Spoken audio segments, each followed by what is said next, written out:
Hi, I'm Geneva Winston, and I'm currently taking psychology, and I have my friend Chris. here with me today.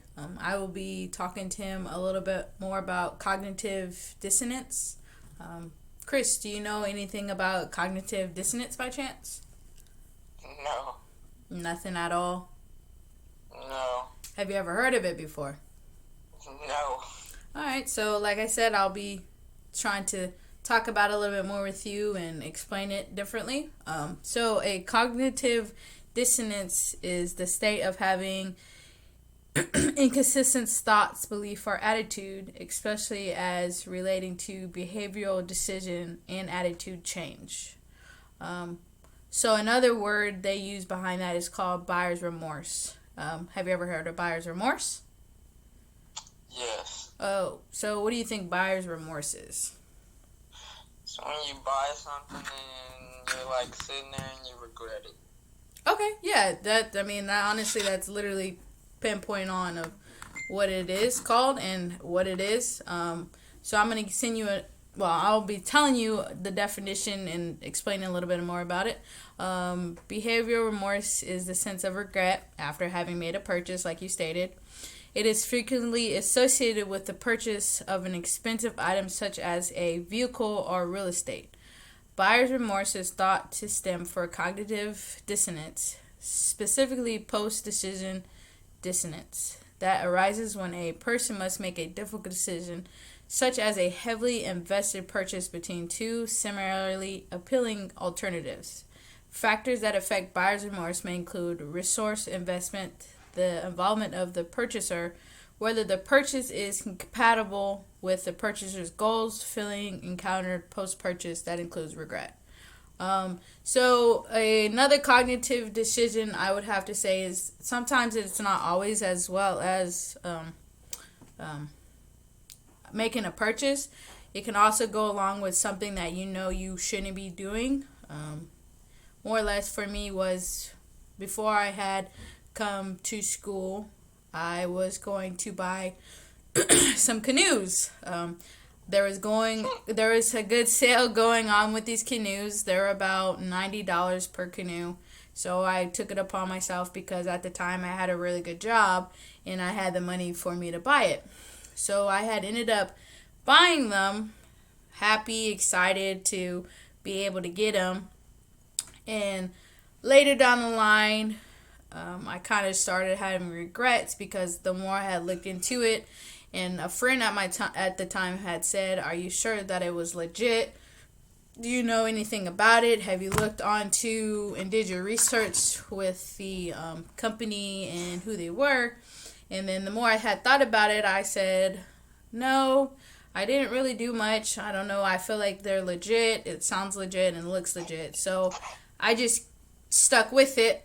But later that day, I had ended up going home and I was looking up the website. And the more that I was looking at the website and seeing if they had any contact information, because they say that's something that you can find to make sure if something's real or not. It's just to see about their contact and see if there's an email, their phone numbers, the day and time that they actually might be open. So I had did all that and it came to where I didn't find it. Their site wasn't as legit as I had thought it was, and the more I thought about it, I felt doubtful in it. I was starting to regret it, but I told myself, well, maybe it isn't. Maybe I'll just have to wait and hopefully see within the amount of times that it will get there. So I believe it took about 2 weeks. They had said that I was going to receive them. 2 weeks had came by. And next you know, they weren't there at the doorstep. So I had tried to contact the UPS. As I said, I had remorse of that I shouldn't have bought it because that it wasn't legit. They contacted UPS. I had to do the whole 9 yards of trying to figure out. Ended up becoming very stressful because I had to continue to talk to UPS. I had to contact PayPal because it was through PayPal. I had paid them through PayPal. So it was a pretty much a 2 month long process of trying to get back my money. They had said that the UPS, I eventually just went to UPS and they had stated that they looked it up. They had a picture. It was literally um, a 3 ounce package that was in my name. Well, not in my name, but it was a 3 ounce package that had got delivered to a house. It didn't state what house it did, but it didn't state that it was my house. So I had tried to get the postal man send over that type of paperwork over to PayPal. Eventually, PayPal had said that it wasn't enough information to state that what I was saying was true, even though the manager of UPS had signed the paperwork stating that they were pretty much lying. So at the end of it all, I didn't end up getting my money back. So that was about $300 out the window. So later down that day, that I had ended up having a cognitive buyer's remorse decision, because instead of me thinking about it and looking more into it, I just went about and just did it because I got excited. I think that really comes into play of buyer's remorse, is that someone can get super excited and without really thinking, they just go for it, and then at the end of it all, they ended up getting nipped in the butt because of them not thinking pretty smart through it. I believe that everything happens for a reason, no matter if it's a buyer's remorse. You kind of live and learn from stuff like that. Like I said, from now on, even how PayPal had said that they weren't going to pay me back, now I kind of have in my head that I won't be trying to do any type of business through PayPal, because they clearly don't want to work with me. And as I stated, I had proven all the documentation that it never got sent to my house. I had gave the email. They had said, oh, if this person who is selling you this product doesn't email you back within the next couple days, then we'll refund it back. Supposedly the person who emailed had replied back to them and stated that my product had got sent to them, which it didn't. UPS did help out the best that it possibly can. He even stated that they don't usually bring anything over, I believe, 9 or 8 feet long to the house. They don't bring over about 6 to 4 feet products to the house, and they can only weigh a certain amount. And during that time, PayPal was saying, oh, maybe you should ask your neighbors. I said, you can't hide it's hard to steal over some canoes. It's really hard to try to hide something like that. So I think we would know if someone took it or if a neighbor had took it, and that would be kind of impossible because someone would see it. So like I said, I believe personally that buyer's remorse is a good thing in life because it helps us learn from our mistakes. I believe that some people don't learn from it sometimes and that they continue to do it.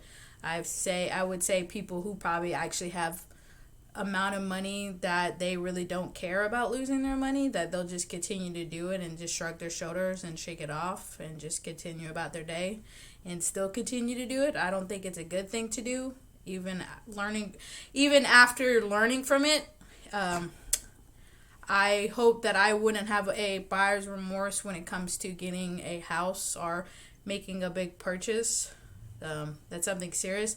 And the thing about that, like I had stated in the definition, how it came down to a house or a car, I think after a certain amount of time, if I had a remorse about buying a car and I was in that frame of being able to return it, I think that when we purchase something, that once we get it, that we should really think about it before we get it. Like I said, if it's a big purchase, like especially of a car, we should really think about it. And if we had done it already, I believe that we should try to bring it back in time before the amount is over to where you can't return it after that fact. because sometimes after buyer's remorse, there's no return from it. So, what do you think about that? Have you ever had a buyer's remorse by chance?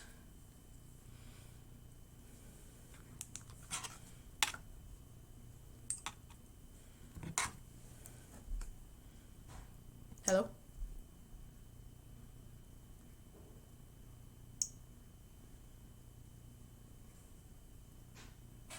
I apologize.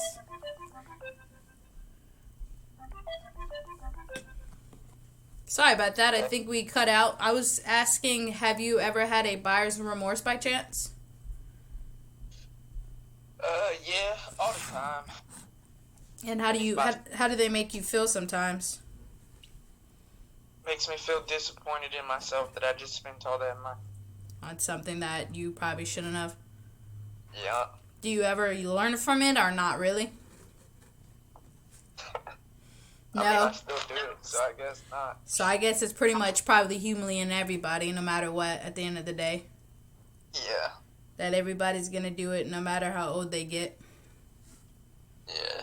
It's just more or less trying to slowly learn and not do it all the time and try to cut down on it as less as possible. Yeah, not spend money all the time. Yeah. And there's different ways to like I said, to not try to go into that. For example, just kind of sit there and think, write it out, try to talk to your friends, just try to look more about the product before you actually go in and purchase it. Reviews help. It allows you to look it up and just state like, oh, this has been good for me, this hasn't been good for me. So there's more or less different types of lessons that you can learn from it before you actually go in and purchase a product. It's just more of you actually doing it before you hit the send button in or you sign in the papers. So, well, Chris, I appreciate you being here with me today. And I hope you've learned different things. And I will hope you won't do any more buyer's remorse. And you take in consideration the different things that I taught you. All right.